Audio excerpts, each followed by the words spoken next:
आज देश यही हो। कांग्रेस नामधारी, एमाले नामधारी, माओवादी नामधारी एउटा समूह बनिया छ।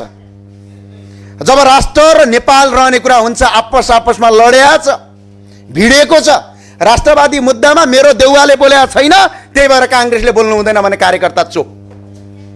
राष्ट्रवादी आन्दोलनमा आज केपी शर्मा ओलीले बोल्नु भएको छैन, त्यही भएर मैले बोल्दैन भने मै चुप। दाइ र भाइ लडेको छ, एउटा भाइ विदेशीको गुलाम बनेको छ, अर्को गुलाम बनेको छ। आपसको लडाईँले विदेशीले फाइदा गरेको छ। एमसीसी आज नेपाली देश रहने कि नरहने, नेपालीहरू र भोलि आउने पुस्ताहरू यहाँ सुरक्षित रहने कि नरहने भन्ने कुराको एउटा फैसला भइरहँदाखेरि सुतेर बसिन्छ यदि भनेपछि यहाँभन्दा ठुलो राष्ट्रघात कहाँ हुन सक्छ? यहाँभन्दा ठुलो गद्दार सन्तान को बन्न सक्छ?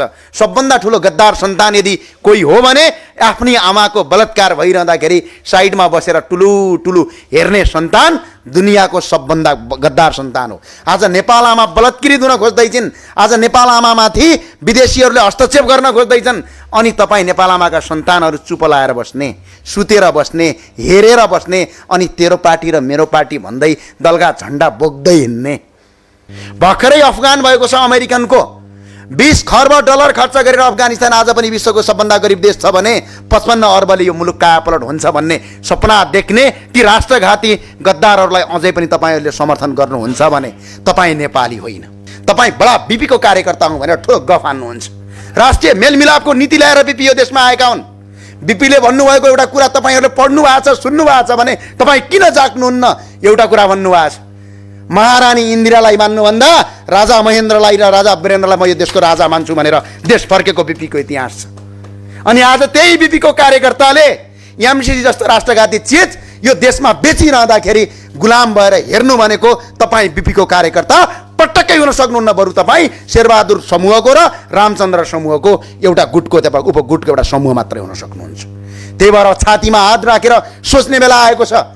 महाधिवेशन भिरकुटी मण्डलमा आज कांग्रेसको देशभरिका कांग्रेसका कार्यकर्ताहरू भिरकुटी मण्डलमा जम्मा भइरहँदा हामी चाहन्छौँ यो राष्ट्रघाती एमसीसीको विरुद्धमा भिरकुटी मण्डलको महाधिवेशनका कार्यकर्ता साथीहरू माइतीघर मण्डलमा आउनुपर्छ। यदि आउन सक्नुहुन्न भने तपाईँ यो देशको नागरिक होइन। कुनाभित्र लुक्ने, पत्रकार सम्मेलन गर्ने, एउटा दलाल टेलिभिजनलाई समाउने, अनि त्यो टेलिभिजनको क्यामेरा अगाडि राख्ने, अनि चिया खुवाएर एमसीसी सही छ भनेर हुन्छ? ल आउनुहोस्, कहाँ बहस गर्नुहुन्छ तपाईँ? खुल्ला मञ्चमा बहस गर्ने पनि हामी तयार छौँ। यदि एमसीसी सही छ कि गलत छ भनेर यहाँ रिपोर्टर्स क्लबमा आउने पनि तयार छौँ। खै त पार्टीको गुट र उपगुट भनेर रिपोर्टर्स क्लबमा आउनुहुन्छ त? एमसीसीको बारेमा किन आइँदैन? तपाईँले लुकेर पास गर्ने अधिकार छैन। यो देश 10% कांग्रेसको होइन, यो देश 10% भ्रष्टाचारीको होइन, यो देश 99% स्वतन्त्र नागरिकको देश हो। यो 55 अर्बमा देश बन्छ भन्ने यस्तो फटाहा कुरा गर्ने? यो देशको बजेट 16 खर्ब छ। एनसेलले मात्र 62 अर्ब रुपैयाँ खायो। त्यसको 62 अर्बको मुद्दा चिन्ने व्यक्ति एकजना म पनि हो। खै त त्यो तिराएको आजसम्म। पत्रकार साथीहरूलाई कति भनिराख्ने? अब नेपालमा अब त्यही त हो, भोलि आन्दोलन हुँदैछ। हामीले अन्तिम चरणको आन्दोलन भोलि सुरु गर्दैछौँ। 28 गते नेपालको सदन बस्दैछ र 28 गते नै अमेरिकामा पनि एमसीसीको बोर्ड बैठक बस्दैछ। अब नेपाल देश रहने कि नरहने भन्ने कुराको फैसला हुँदैछ। एमसीसी एउटा कुनै दलको एजेन्डा होइन, कुनै पार्टीको एजेन्डा होइन। यो मुलुक रहने या नरहने भन्ने एजेन्डा हो। यसका लागि चाहिँ हामी सबै साथीहरूलाई भोलि दिउँसो 1 बजे माइतीघर मण्डलमा उपस्थित हुनका लागि हार्दिक आह्वान गर्छौँ। नेपालका प्रत्येक नागरिकहरूलाई, विभिन्न दलका कार्यकर्ताहरूलाई, कार्यकर्ता साथीहरू हो, तपाईँको पार्टी रहने कि नरहने, मुलुक रह्यो भने तपाईँको पार्टी रहने हो, यदि मुलुक रहेन भने तपाईँको पार्टी रहने होइन। हामीले विभिन्न अधिवेशन महाधिवेशनमा तपाईँहरूको जुन उपस्थिति छ त्यो उपस्थितिले सिङ्गो देशलाई पनि असर पार्छ कि पार्दैन भन्ने कुराको अब बयान गर्न आवश्यक छ। तपाईहरू एकपटक राष्ट्रिय मुद्दामा एकीबद्धता जनाउनका लागि विभिन्न दल विभिन्न पार्टीमा आबद्ध भएका साथीहरूलाई हार्दिक आह्वान गर्दछु। एउटा कुरा छ, बगेको खोला थुन्न नखोज, बगेको खोला थुन्न नखोज, फेरि बाँध फुट्न सक्छ, देश बेच्न नखोज, फेरि बन्दुक उड्न सक्छ। बगेको खोला बगेको खोला थुन्न नखोज फेरि बाँध फुट्न सक्छ, देश बेच्न नखोज फेरि बन्दुक उड्न सक्छ। अब हामी बस्ने छैनौँ तिम्रो गुलामी सहेर, विदेशी सत्ता फाल्न आउँदैछौँ हिमाल पहाड तराई एक भएर। मुलुकको दासत्वलाई हामीले कहाँसम्म स्वीकार गर्ने भन्ने कुरा रहन्छ। हामी जहिले पनि नेपाल आमासँग मागिरहेका छौँ। नेपाल आमाले हामीलाई के दिएको छैनन्। नेपाल आमाले हामीलाई बस्न दिनुभएको छ, हाम्रो छानो दिनुभएको छ, खान दिएको छ, बस्न दिएको छ, नाच्न दिएको छ, हाँस्न दिएको छ र बोल्न दिएको छ नेपाल आमाले। आज त्यही नेपाल आमा बलात्कृत भइरहँदा, आज त्यही नेपाल आमामाथि विदेशीहरूले बुट बजारिरहँदाखेरि नेपाल आमाका तमाम सपुतहरू चुप लागेर सुत्नु, मेरो व्यक्तिगत काम छ भन्नु र पार्टीका झन्डा बोक्दै त्यसको पछाडि कुद्दाखेरि भोलि देश र नेपाल आमाले तपाईँलाई सराप्नेछन्। र अर्को कुरा, नेपालका तमाम नागरिकलाई हामी आह्वान गर्न चाहन्छौँ, तपाईहरूले जहिले पनि अधिकार माग्नुहुन्छ, मलाई यो पुगेन, मलाई यो भएन, अधिकार मागिरहँदाखेरि तपाईँहरूको कर्तव्य के हो? आज नेपाल देश रहने या नरहने भन्ने कुराको फैसला भइरहँदा, यी यत्रा यी दलका यी आमसभाहरू भइरहँदा, करोडौँ खर्च गर्दाखेरि कार्यकर्ताहरू देशमा लामबद्ध आफ्नो व्यक्तिगत स्वार्थमा लागिरहँदा आज मुलुक नै बेच्दाखेरि तपाईँ कार्यकर्ताहरूको मन दुख्दैन? तपाईँ कुनै पार्टीको कार्यकर्ता भन्दा पहिला तपाईँ नेपाली नागरिक हो। पहिला नेपाली नागरिक हो, त्यसपछि कुनै पार्टीको दलको कार्यकर्ता हो। तपाईँ कुनै यदि ब्याङ्कर हुनुहुन्छ, कुनै व्यवसायीहरू हुनुहुन्छ, आफ्नो पेसामा हुनुहुन्छ भने तपाईँ त्यो पेसाभन्दा पहिला नेपाली हो। नेपाली पछाडि मात्र तपाईँको पेसा हो। आज नेपाल देश रहने नरहने भन्ने कुरा आज एउटा विवादको कुरो बनेको छ। एमसीसी आज नेपाली देश रहने कि नरहने, नेपालीहरू र भोलि आउने पुस्ताहरू यहाँ सुरक्षित रहने कि नरहने भन्ने कुराको एउटा फैसला भइरहँदाखेरि सुतेर बसिन्छ यदि भनेपछि यहाँभन्दा ठुलो राष्ट्रघात कहाँ हुन सक्छ? यहाँभन्दा ठुलो गद्दार सन्तान को बन्न सक्छ? सबभन्दा ठुलो गद्दार सन्तान यदि कोही हो भने आफ्नी आमाको बलात्कार भइरहँदाखेरि साइडमा बसेर टुलु टुलु हेर्ने सन्तान दुनियाँको सबभन्दा गद्दार सन्तान हो। आज नेपाल आमा बलात्कृत हुन खोज्दैछन्, आज नेपाल आमामाथि विदेशीहरूले हस्तक्षेप गर्न खोज्दैछन्, अनि तपाईँ नेपाल आमाका सन्तानहरू चुप लाएर बस्ने, सुतेर बस्ने, हेरेर बस्ने, अनि तेरो पार्टी र मेरो पार्टी भन्दै दलका झन्डा बोक्दै हिँड्ने। यही सिकाएको हो, यही हो सिकाइ। तपाईँहरू मान्नुहुन्छ दुई चारजना नेताहरूलाई, बिपीलाई मान्नुहुन्छ, मदन भण्डारीलाई मान्नुहुन्छ। कुन दिन बिपीले यो देश बेच्नुपर्छ भने, कुन दिन मदन भण्डारीले यो देश बेच्नुपर्छ भने, कुन दिन पुष्पलालले यो देश बेच्नुपर्छ भने, कुन दिन राजा महेन्द्रले यो देश बेच्नुपर्छ भनेनन् नि? भने यदि त्यो पार्टीको तपाईँ कार्यकर्ता हो भने, यदि त्यो दलको तपाईँ कार्यकर्ता हो भने तपाईँहरूले आज यो देश बेचिरहँदाखेरि शेरबहादुर देउवाको मौन समर्थन गर्नु। तपाईँ एउटा बलात्कृत आफ्नी आमालाई बलात्कार गर्दाखेरि साइडमा बसेर टुलु टुलु हेर्ने एउटा नामर्द गद्दार छोरा हो, त्यहाँभन्दा अर्को होइन। भोलिको इतिहासले भोलि तपाईँलाई गद्दार्नेछ, भोलिको इतिहासले तपाईँलाई धिक्कार्नेछ। तपाईँका छोराछोरी र सन्ततिहरूले भोलि तपाईँमाथि क्वेसन खडा गर्नेछन्। बुवा यो देश बेचिरहँदा, दिदी यो देश बेचिरहँदा, एमसीसी जस्तो राष्ट्रघाती चेत नेपालमा आइरहँदा तपाईँ शेरबहादुर देउवाको झन्डा बोकेर भृकुटी मण्डलमा नाटक गरिराख्नु भएको थियो। तपाईँ यो देश बेचिरहँदाखेरि केपी शर्मा ओलीको भाषण सुनेर ताली पट्काइराख्नु भएको थियो भनेर भोलि तपाईँको सन्तानले तपाईँले क्वेसन सोध्नेछन्। यो अवस्था सिर्जित हुनेछ। हामी हालसालै भर्खरै हामीले यति कुरा गरिरहँदाखेरि पनि हामी किन डराइरहेछौँ त आज एमसीसीसँग भन्ने विषयवस्तु तपाईँले अफगानिस्तानको इतिहासबाट हेर्नु भएको छ। भर्खरै अफगान भएको छ अमेरिकनको, 20 खर्ब डलर खर्च गरेर अफगानिस्तान आज पनि विश्वको सबभन्दा गरिब देश छ भने 55 अर्बले यो मुलुक कायापलट हुन्छ भन्ने सपना देख्ने ती राष्ट्रघाती गद्दारहरूलाई अझै पनि तपाईँहरूले समर्थन गर्नुहुन्छ भने तपाईँ नेपाली होइन।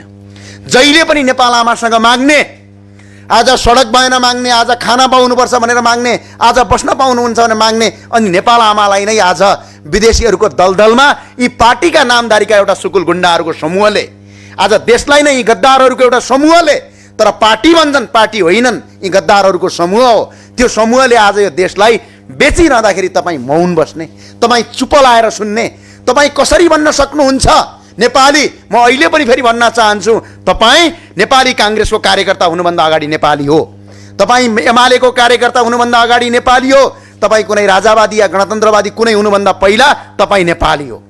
आज नेपाली र नेपाल रहने कि नरहने भन्ने कुरा एमसीसीले ल्याएको छ। तपाईँलाई हामीले पटक पटक सम्झाएका छौँ, तपाईँहरूलाई बुझाएका छौँ। एमसीसीका दफा दफा पढिएका छन्, ती दफामा कहीँ कतै पनि राष्ट्रवादी दफाहरू छैनन्। यसका लागि भोलि 1 बजे हामीले आन्दोलनको सुरुवात गर्दैछौँ।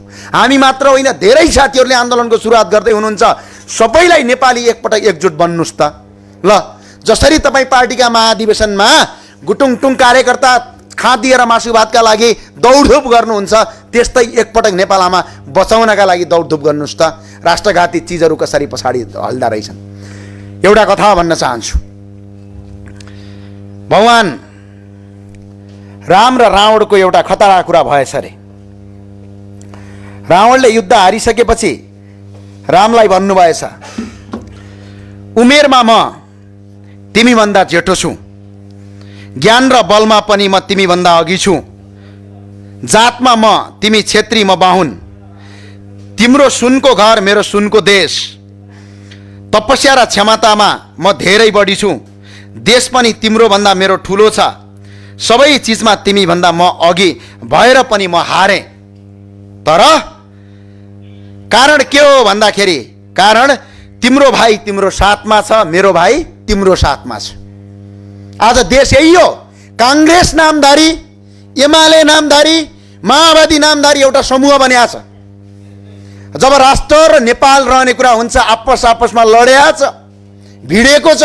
राष्ट्रवादी मुद्दामा मेरो देउवाले बोलेको छैन, त्यही भएर कांग्रेसले बोल्नु हुँदैन भने कार्यकर्ता चुप। राष्ट्रवादी आन्दोलनमा आज केपी शर्मा ओलीले बोल्नु भएको छैन, त्यही भएर मैले बोल्दैन भने मै चुप। दाइ र भाइ लडेको छ, एउटा भाइ विदेशीको गुलाम बनेको छ, अर्को गुलाम बनेको छ। आपसको लडाइँले विदेशीले फाइदा गरेको छ। त्यो भएको कारणले गर्दाखेरि मुलुकको हितमा, मुलुकको राष्ट्रको हितमा तपाईँ उठ्न आवश्यक छ। यदि गर्दाखेरि पनि तपाईँ उठ्नु भएन भने भोलि तपाईँका छोराछोरी अफगानिस्तानको देख्नु भएको छ कथा, सुन्नु भएको छ कथा। आजकल त कथा सुन्न र देख्न पर्दैन, युट्युबमा हेरे पुग्छ। एउटा काबुलको भिडियो आएको थियो, देख्नुभयो? अमेरिकनलाई मलाई लैजानुस् अमेरिका भनेर एउटी बच्ची चिच्याएको भिडियो देख्नुभयो? कन्डारगाहमा तपाईँको त्यहाँका किसानहरूलाई त्यहाँको अमेरिकन सेनाले हात बाँधेर गोली ठोक्या देख्नुभयो? अवस्था त्यो सिर्जित हुन्छ भोलि। त्यो अवस्था सिर्जित भयो भने अनि त्यतिखेर भनौँला, हो देउवा बाबा आऊ। देउवा बाबा त 10 वर्ष बाँच्छन् कि बाँच्दैनन् भन्ने छ। अनि कहाँ जान्छन् देउवा बाबा? अनि कहाँ जान्छन् केपी बा? कहाँ जान्छन् कमरेड प्रचण्ड? अनि यिनका पछाडि गएर कहाँ जोगिन्छौ? अनि यिनीहरूलाई त के छ, सजिलो छ। प्रचण्डको सम्पत्ति विदेशमा छ, देउवाका छोराछोरी सबै विदेशमा। यी नेताहरूका जति पनि शीर्ष नेताहरू छन्, यिनका सन्तानहरू कोही पनि नेपालमा छैनन्।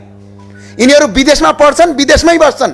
अनि दुःख पाउने त्यही अहिले एक हिसाबले भने झोले कार्यकर्ताले नै हो, तपाईँहरूले नै हो। नेताहरूले पाउँदैनन्। के फरक पर्यो? अफगानिस्तानको राष्ट्रपति भाग्यो हेलिकप्टरमा, उसलाई केही फरक पर्यो? उसको छोरी आज पनि अमेरिकामा बसेर सबभन्दा ठुलो लग्जरियस र सबभन्दा बढो विरासतको जीवन जिरहेको छ। आज अमित कारजाईलाई असर पर्यो? परेन। कसलाई असर पर्यो? त्यही अफगानिस्तानको भेडा बाख्रा चराउने, त्यही अफगानिस्तानको हिजो मेरो पार्टी भनेर जिन्दाबाद भन्ने कार्यकर्तालाई असर पर्यो। आज त्यही कार्यकर्ता दास बनेको छ। आज त्यही कार्यकर्ताको बिचल्ली भयो। भोलि पनि तपाईँ कार्यकर्ताको हालत त्यही हुने हो यो देशमा। यो लेख्नुस्, यो ध्रुव सत्य कुरा हो। त्यो कारणले गर्दाखेरि यतिखेर मुलुक बचाउनुस्। तपाईँको पार्टीभन्दा ठुलो यो मुलुक हो। मुलुक बचाउनु भएन भने तपाईँको पार्टीको कुनै अस्तित्व रहँदैन।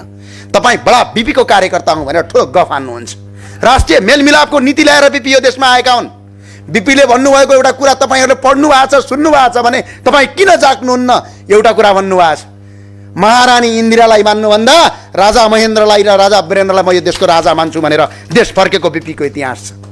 अनि आज त्यही बिपीको कार्यकर्ताले एमसीसी जस्तो राष्ट्रघाती चिज यो देशमा बेचिरहँदाखेरि गुलाम भएर हेर्नु भनेको तपाईँ बिपीको कार्यकर्ता पटक्कै हुन सक्नुहुन्न। बरु तपाईँ शेरबहादुर समूहको र रामचन्द्र समूहको एउटा गुटको उपगुटको एउटा समूह मात्रै हुन सक्नुहुन्छ। त्यही भएर छातीमा हात राखेर सोच्ने बेला आएको छ। महाधिवेशन भिरकुटी मण्डलमा आज काङ्ग्रेसको देशभरिका काङ्ग्रेसका कार्यकर्ताहरू भिरकुटी मण्डलमा जम्मा भइरहँदा हामी चाहन्छौँ यो राष्ट्रघाती एमसीसीको विरुद्धमा भिरकुटी मण्डलको महाधिवेशनका कार्यकर्ता साथीहरू माइतीघर मण्डलमा आउनुपर्छ। यदि आउन सक्नुहुन्न भने तपाईँ यो देशको नागरिक होइन, तपाईँ एउटा शेरबहादुर देउवाको नागरिक हो, यो देशको नागरिक होइन। किनकि आज नेपालमा रोइरहेको अवस्था सिर्जित छ। एमसीसीका दफा पढिएको छ। म हिम्मत र दमका साथ भन्छु तपाईँको ज्ञानेन्द्र बहादुर कार्कीजीलाई, आउनुहोस्, यहीँ बस्नुहोस्, तपाईँ र म एमसीसीको बारेमा छलफल गरौँ। कति राष्ट्रघाती छ हामी पढेर सुनाउँछौँ। तपाईँ पढ्नुहोस्, तपाईँहरूले राखेका 77 पृष्ठ लामो सम्झौताको प्रत्येक दफा बुदा पढ्नुहोस्। एउटा बुदा मात्र यदि तपाईँले भनेको जस्तो सही छ भने हामी एमसिसीको आन्दोलनै गर्दैनौँ। प्रत्येक बुदा राष्ट्रघात रहने, बोल्न डराउने, आमसभामा आउन डराउने। यदि हिम्मत र दम छ भने एमसिसी सदनबाट पारित होइन। शेरबहादुर देउवाजीलाई मेरो आग्रह छ, तमाम नेपाली काङ्ग्रेसको आजको महाधिवेशनमा पहिलो मुद्दा नेपाली आफ्ना जनतालाई बताउनुहोस्, एमसिसी सही छ सही छैन। जनताले त्यहाँ भन्ने छ तपाईँलाई, तपाईँकै कार्यकर्ताले त्यहाँ भन्ने छ। कुनाभित्र लुक्ने, पत्रकार सम्मेलन गर्ने, एउटा दलाल टेलिभिजनलाई समाउने, अनि त्यो टेलिभिजनको क्यामेरा अगाडि राख्ने, अनि चिया खुवाएर एमसिसी सही छ भनेर हुन्छ? ल आउनुहोस्, कहाँ बहस गर्नुहुन्छ तपाईँ? खुल्ला मञ्चमा बहस गर्ने पनि हामी तयार छौँ। यदि एमसिसी सही छ कि गलत छ भनेर यहाँ रिपोर्टर्स क्लबमा आउने पनि तयार छौँ। खै त पार्टीको गुड र उपगुड भनेर रिपोर्टर्स क्लबमा आउनुहुन्छ त? एमसिसीको बारेमा किन आइँदैन? तपाईँले लुकेर पास गर्ने अधिकार छैन। यो देश 10% काङ्ग्रेसको होइन, यो देश 10% भ्रष्टाचारीको होइन, यो देश 99% स्वतन्त्र नागरिकको देश हो। यो कति हुनुहुन्छ? देशको जनसङ्ख्या 2,64,00,000 छ। तपाईँका कार्यकर्ता 10 लाख छन्, प्रतिशत हान्नुहोस्, 10% पनि पुग्दैन तपाईँहरू। कति हुनुहुन्छ तपाईँहरू? तपाईँहरूले जे भन्यो हामीले त्यो मान्नुपर्ने अवस्था कुनै छैन। राष्ट्र र मुलुक रहने कुरा हो। यतिखेर पनि तपाईँहरूले यो राष्ट्र बचाउने कुरामा यदि सरिक बन्नु भएन, मुलुक सरिक बन्नु भएन भने तपाईँको छोरीले तपाईँको मुखमा बलि थुक्छ। यो कुरा लेखेर राख्नुहोस्। तपाईँको सन्तानले तपाईँलाई बलि थुक्छ। देख्नु भएको छ सिरिया, रुवान्डा देख्नुभयो, इथियोपियाहरू देखियो, भर्खरै अफगानिस्तान देख्नुभयो। हालत के छ? यो हालत भोलि नेपालमा आउँदैन भन्ने के ग्यारेन्टी छ? 55 अर्बमा देश बन्छ भन्ने यस्तो फटाहा कुरा गर्ने? यो देशको बजेट 16 खर्ब छ। एनसेलले मात्र 62 अर्ब रुपियाँ खायो। त्यसको 62 अर्बको मुद्दा चिन्ने व्यक्ति एकजना म पनि हो। खै त त्यो तिराएको आजसम्म? आज पनि तपाईँको भ्रष्टाचारका काण्ड 4G घोटालादेखि लगेर वाइड बडीदेखि लिएर झन्डै 100 अर्ब रुपियाँ बाँकी छ नेपालको उठ्न बाँकी। 55 अर्बमा देश विकास हुन्छ भन्ने, 55 खर्बले त देश विकास हुँदैन भने 55 अर्बले देश विकास हुन्छ भनेर जनतालाई झुल्याउने। र म तमाम काङ्ग्रेसका कार्यकर्ता साथीहरूलाई, एमालेका साथीहरूलाई भिरकुटी मण्डलमा तपाईँको महाधिवेशन भइरहँदा माइतीघर मण्डलमा राष्ट्र बचाउने आन्दोलन भइराखेको छ।